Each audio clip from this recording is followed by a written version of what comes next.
30 নম্বর সূরা সূরা room এর 33 পর্যন্ত গতকালকে তেলাওয়াত হয়েছিল। আলহামদুলিল্লাহি রাব্বিল আলামিন ওয়াসসালাতু ওয়াসসালামু আলা রাসূলিহি সাইয়্যিদিল মুরসালিন ওয়া আলা আলিহি ওয়া আসহাবিহি আজমাইন। মহান রব্বুল আলামিনের দরবারে শুকরিয়া, যিনি আমাদেরকে ফজরের নামাজ আদায় করে কোরআন শোনার সুযোগ করে দিয়েছেন। কোরআনুল কারীম আল্লাহ তাআলার এমন এক বাণী যে এ সম্পর্কে কোরআনেই অনেক ফজিলতের কথা বলা হয়েছে, হাদিসে তো আছেই। রাসূল পাক সাল্লাল্লাহু আলাইহি সাল্লাম হযরত আবু যর রাদিয়াল্লাহু তাআলা আনহুকে লক্ষ্য করে বলেন, আবু যর, তুমি যদি সকালবেলা গিয়ে কালামুল্লাহ শরীফ থেকে একটি আয়াত পড়ো, তা 100 রাকাত নফল পড়া হইতো উত্তম। আর কোনো এলেমের একটি অধ্যায় নিয়ে তুমি যে আলোচনা করো, উহার উপর আমল করা হোক আর নাই হোক, উহা 1000 রাকাত নফল পড়া হইতো উত্তম। এত ফজিলত রয়েছে এর মধ্যে। 1000 রাকাত নফল পড়া চারটিখানি কথা নয়, কিন্তু মর্যাদা বলা হয়েছে এভাবে। তো কোরআনুল কারীম আমরা যখন তেলাওয়াত করব কিংবা শুনব, তখন আমলের নিয়ত নিয়ে আমরা শুনব বা তেলাওয়াত করব। আর আমাদের পূর্বের থেকে যে সকল আমাদের চিন্তা চেতনা মানসিকতা ধারণা আমরা পূর্বের থেকে অন্তরে প্রতিষ্ঠিত করে রেখেছি, যদি সেটা কোরআন বিরোধী হয় তাহলে সেটা আমরা ছেড়ে দেব, আর কোরআন ছাড়বো না। কোরআনের যে পথ আল্লাহ তাআলা বাতলে দিয়েছেন, কোনো বিষয় যদি বুঝতে আমাদের অসুবিধা হয়, প্রশ্ন করে আমরা বুঝে নিতে পারি। এখানে আমরা 33 আয়াত পর্যন্ত তেলাওয়াত করেছিলাম। 32 নম্বর আয়াতে আল্লাহ পাক যে কথা বলেছিলেন আমরা একটু পুনরায় এখান থেকে একটু স্মরণ করে নেই। আউযু বিল্লাহি মিনাশ শাইতানির রাজিম। বিসমিল্লাহির রহমানির রহিম। من الذين فرقوا دينهم وكانوا شيعا كل حزب بما لديهم فرحون। মানুষের মাঝে এমন মানুষও আছে যারা তাদের দিনকে টুকরা টুকরা করে দিয়েছে এবং তারা নানা ফেরকায় পরিণত হয়ে গেছে। প্রত্যেক দলই নিজেদের কাছে যা কিছু আছে তা নিয়ে খুশি। মিনাল্লাযীনা ফাররাকু দীনাহুম ওয়া কানু শিয়া কুল্লু হিজবিন বিমা লাদাইহিম ফারিহুন। হিজবুন শব্দের অর্থ হলো দল। কুল্লু মানে প্রত্যেক দল তাদের কাছে যা আছে তাই নিয়ে তারা খুশি।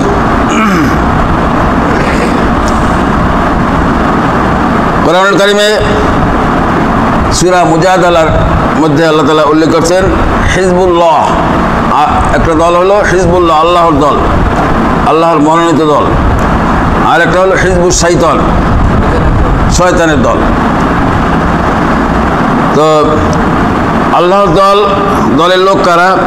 যারা আল্লাহর এই বাণীকে আমলে আনে, আল্লাহর বাণী শুনবার পর অনুধাবন করে এবং নিজের চিন্তা থেকে যে সকল দিন নিজের মধ্যে প্রতিষ্ঠিত হয়ে রয়েছে সেগুলো যদি কোরআন বিরোধী হয় সেগুলো ছেড়ে দেয়। এটা হলো মুমিনের কাজ। আর তওবা করলে আল্লাহ তাআলা পূর্বের সকল গুনাহ আল্লাহ তাআলা মাফ করে দেন। আল্লাহ তাআলা এই তওবার দরজা খোলা রেখেছেন। এখানে প্রত্যেক দল তাদের কাছে যা আছে তাই নিয়ে খুশি, কিন্তু আল্লাহ তাআলা তাতে খুশি নন। আল্লাহ তাআলা হলে সেই সব বান্দাদের জন্য আল্লাহ তাআলা এই কোরআনুল কারীমের বাণী আল্লাহ তাআলা রেখেছেন, যে সকল বান্দারা তারা আল্লাহর কথা শোনে, বুঝে আর সে অনুযায়ী আমল করে। কোরআনুল কারীমে এ বিষয়ে আল্লাহ তাআলা বলেছেন লিল্লাযীনা ইসতাজাবু লিরাব্বিহিমুল হুসনা, যারা তাদের রবের ডাকে সাড়া দেয় তাদের জন্য হুসনা, কল্যাণ রয়েছে।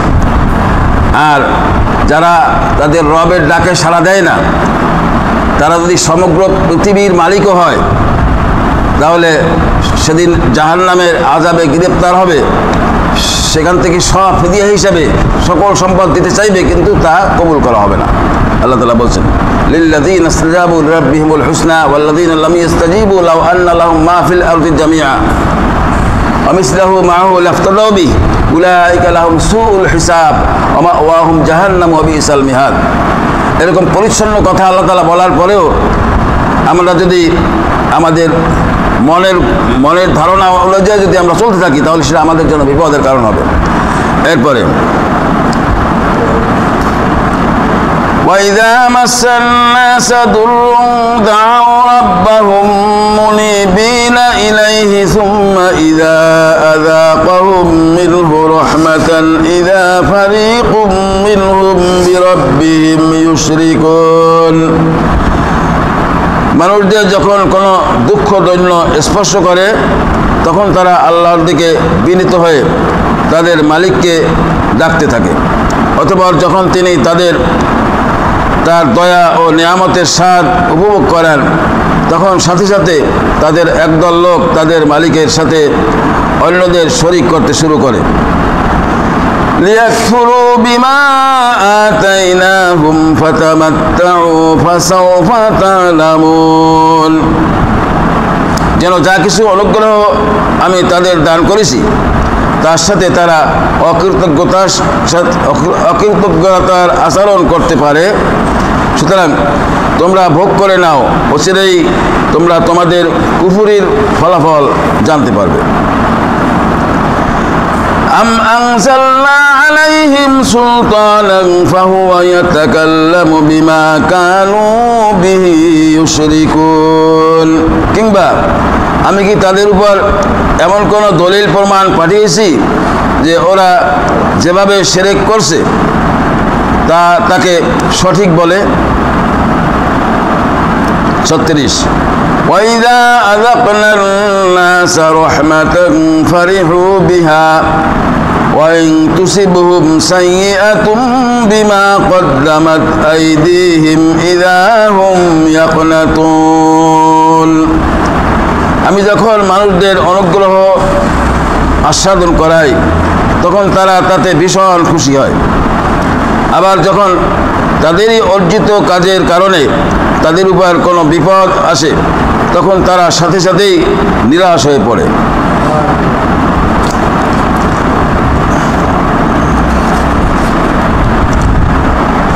আওয়ালাম ইয়ারাউ আন্নাল্লাহা ইয়াবসুতুর রিজকা লিমান ইয়াশাউ ওয়া ইয়াকদির ইন্না ফী যালিকা লাআয়াতিন লিকাওমিন ইউমিনুন।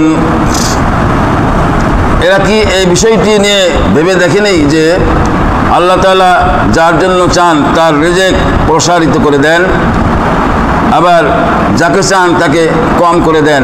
নিঃসন্দেহে এতে ঈমানদার জাতির জন্য অনেক নিদর্শন রয়েছে। রিজিক, আরবি রিজিক মানে হলো জীবন উপকরণ, উর্দুতে রিজিক মানে হলো খাদ্য। উর্দুতে যখন রিজিক বলা হয় তখন খাদ্য, আর আরবিতে যখন রিজিক বলা হয় জীবন উপকরণ। এর মধ্যে হ্যাঁ, তো আল্লাহ তাআলা বলছেন যে এরা কি এই বিষয়টি নিয়ে ভেবে দেখেনি যে আল্লাহ তাআলা যার জন্য চান তার রিজিক প্রসারিত করে দেন, আবার যাকে চান তাকে কম করে দেন। নিঃসন্দেহে এতে ঈমানদার জাতির জন্য অনেক নিদর্শন রয়েছে। فآت ذا القربى حقه والمسكين وابن السبيل ذلك خير للذين يريدون وجه الله وأولئك هم المفلحون।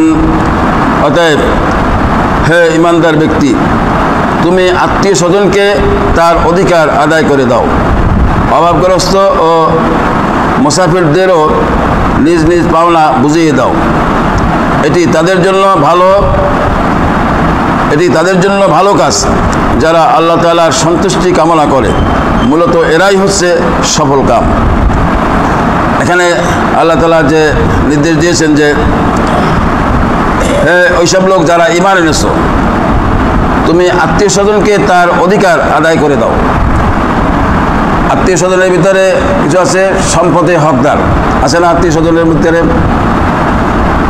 ভাই বোন কিংবা এতিম, ভাই বোনদের রেখে যাওয়া সন্তান এতিম, এদের সম্পদে অধিকার আছে। মানুষের ভিতরে এমনও আছে যে ভাই কোনো কারণে মারা গেছে, অনেক সম্পদের মালিক, ভাইপো আছে, তো ওকে কোনো কায়দায় মোটামুটি যদি দুনিয়া থেকে সরাই দেওয়া যায় তাহলে সম্পদের পুরা মালিক হওয়া যাবে। বোনকে নানাবিধ কায়দায় বঞ্চিত করা হয়। পিতা যদি সম্পদ বন্টন করে দিয়ে যেতে না পারেন, অথবা পিতার জীবদ্দশায় কোনো সন্তানের প্রতি তার দৃষ্টিটা একটু ভালো, সেখানে অনেক দেন, কাউকে ঠকেই দেন। আল্লাহ তাআলা সেই বিষয়টি এখানে বলছেন এভাবে যে, হে ইমানদার ব্যক্তি, তুমি আত্মীয় স্বজনকে তার অধিকার আদায় করে দাও, অভাবগ্রস্ত ও মুসাফিরদেরও নিজ নিজ পাওনা বুঝিয়ে দাও। অভাব অনটনে যারা রয়েছে এমন মিসকিনদের জন্য ধনীদের সম্পদের অংশীদার আছে, তারা প্রতিবেশীর হক আছে, আত্মীয় স্বজনের হক আছে, গরিব মানুষদের হক আছে। তো এই সব বিষয়ে এখানে বলা হয়েছে। আল্লাহর সন্তুষ্টি কামনা যারা করে, আল্লাহ সন্তুষ্টি যারা কামনা করে তারা যার যার পাওনা বুঝিয়ে দিয়ে এরা পরিচ্ছন্ন জীবনযাপন করবে, এরাই হচ্ছে সফল কাম। 39 ওমা আতাইতুম মির রিবাল লিয়ারবুয়া ফি আমওয়ালিন নাসি ফালা ইয়ারবু ইনদাল্লাহ ওমা আতাইতুম মিন যাকাতিন তুরিদুনা ওয়াজহাল্লাহি ফাউলাইকা হুমুল মুদঈফুন। এখানে সুদ এবং যাকাত এ সম্পর্কে আল্লাহ তাআলা বলছেন, যা কিছু ধনসম্পদ তোমরা সুদের উপর দাও, তা তো এজন্যই দাও যেন তা অন্য মানুষদের মালের সাথে সামিল হয়ে বৃদ্ধি পায়, কিন্তু আল্লাহ তাআলার দৃষ্টিতে তা কিন্তু মোটেই বাড়ে না। আবার দিকে যে যাকাত তোমরা দান করো, তা যেহেতু আল্লাহ তাআলাকে সন্তুষ্ট করার উদ্দেশ্যে দান করো, তাই বরং বেশি বৃদ্ধি পায়। এরাই হচ্ছে সেসব লোক যারা আল্লাহর দরবারে নিজেদের সম্পদ বহুগুণে বাড়িয়ে নিতে চায়। যাকাতে সম্পদ বাড়ে, আল্লাহ তাআলার সন্তুষ্টি থাকে তাতে। আল্লাহ তাআলার সন্তুষ্টির উদ্দেশ্যে যে যাকাত দেওয়া হয়, মালের মধ্যে অপবিত্রতা মিশ্রণ ঘটে, না চাইলেও অনেক সময় মিশ্রণ করতে পারে, সেজন্য যাকাতের মাধ্যমে যে মাল নিজের থাকে সেটা পরিচ্ছন্ন হয়ে যায়। আর যেটা যাকাত দেওয়া হয়ে গেল সম্পদের ময়লা, এইটা পাওনাদারদের ভিতরে বন্টন করে দেবে। আর যারা সুদের ব্যবসা করে, এরকম অনেক লোক আছে, এই পাড়ায়ও আছে, নানাবিধ কায়দায় গরিব মানুষ হয়তো হঠাৎ করে অসুবিধায় পড়লো, টাকার প্রয়োজন, হয়তো ওই যে বিভিন্ন এনজিও আছে ওদের কাছে হয়তো দরখাস্ত করেছে, তাদের বিবেচনা আসে নাই, দেয় নেই। পাবলিক টাকাওয়ালা কিছু পাবলিক সমাজে থাকে, তাদের কাছে গেলে পর তারা নিতে পারবে, এই করতে হবে, এই করতে হবে, লাখে এত টাকা দিতে হবে বা হাজারে এত টাকা দিতে হবে। এমনও শুনেছি যে হাজারে ডেইলি 50-100 টাকা, হাজারে তুমি যে কদিন রাখো ইয়ারে দিতে হবে। তো আসলে এই ধরনের যারা সুদে যারা টাকা দেয়, আল্লাহ বলছেন যে তাদের এই সম্পদ বাড়বে বলে তো মনে করে, আসলে সম্পদ বাড়ে না। আল্লাহ তাআলা সুদি আসলে সব একসময় নিয়ে নেন, কোনো পেঁচে ফেলে আল্লাহ তাআলা এমন করেন যে শেষে নিঃস্ব হয়ে যায়। আর যারা যাকাত দেয়, যাকাতে মাল পবিত্র, আল্লাহ খুশি হন। আল্লাহ বলছেন যে এসব লোক হলো তারা যারা আল্লাহ তাআলার সন্তুষ্টি অর্জনের মাধ্যমে নিজের সম্পদ বাড়াই নিতে চায়। আল্লাহুল্লাযী খালাকাকুম সুম্মা রাযাকাকুম সুম্মা ইউমীতুকুম সুম্মা ইউহয়ীকুম হাল মিন শুরাকাইকুম মান ইয়াফআলু মিন যালিকুম মিন শাই' সুবহানাহু ওয়া তাআলা আম্মা ইউশরিকুন। আল্লাহ তাআলা সেই পরাক্রমশালী সত্তা, যিনি তোমাদের সৃষ্টি করেছেন, অতঃপর তিনি তোমাদের রিজিক দান করেছেন, তিনি আবার তোমাদের মৃত্যু দেবেন, কিয়ামতের দিন তিনি তোমাদের আবার জীবন দেবেন। তোমরা যাদের আল্লাহর সাথে শরিক করে নিয়েছো, তাদের কেউ কি এমন আছে যে এর কোনো একটি কাজও করতে পারবে? মূলত তারা আল্লাহর সাথে যাদের শরিক বানায়, তিনি তা থেকে অনেক পবিত্র, অনেক মহান। আল্লাহ তাআলা এখানে সেই চিরন্তন সত্য কথাটি এখানে আবারও স্মরণ করে দিয়েছেন যে আল্লাহ তাআলা তো সেই পরাক্রমশালী সত্তা, যিনি তোমাদের শুধু সৃষ্টি করেছেন এমনটি নয়, সৃষ্টি করার পর তিনি রিজিকের ব্যবস্থা করেছেন, জীবন উপকরণ দিয়েছেন, তোমার যা যা দরকার সব তিনি দিয়েছেন। তিনি আবার তোমাদের মৃত্যু ঘটান, মৃত্যু অবধারিত, এর থেকে কেহ রক্ষা পায় নাই, আমরাও পাবো না। আমাদের এই দুনিয়া ছেড়ে সে কবরের যাত্রী হতে হবে। আল্লাহ তাআলা কিয়ামতের ময়দানে আমাদেরকে হাজিরা করানোর জন্য উপস্থিত করবেন। এবং আল্লাহ তাআলা জিজ্ঞেস করছেন যে তোমরা যাদেরকে শরীক মনে করো, বাঁচানোর মালিক, উপকার করার মালিক, আশ্রয় দেওয়ার মালিক, এরপরে নিরাপত্তা দেওয়ার মালিক বলে তোমরা যাদেরকে মনে করছো, তারা কি এর কোনোটায় কোনো অংশীদার আছে? আল্লাহ বলছেন না। তাহলে তোমরা আল্লাহর সাথে যে শরীক করছো, আল্লাহ থেকে অনেক পবিত্র, অনেক ঊর্ধ্বে। এলো 40 নম্বর আয়াত পর্যন্ত, চতুর্থ রুকু শেষ হলো। আমরা এই কথাগুলো বুঝে শুনে আমরা আমলে জিন্দেগি সুন্দর করার জন্য সচেষ্ট থাকি। আমা তৌফিক ইল্লা বিল্লাহ। আসসালামু আলাইকুম ওয়া রাহমাতুল্লাহি ওয়া বারাকাতুহু।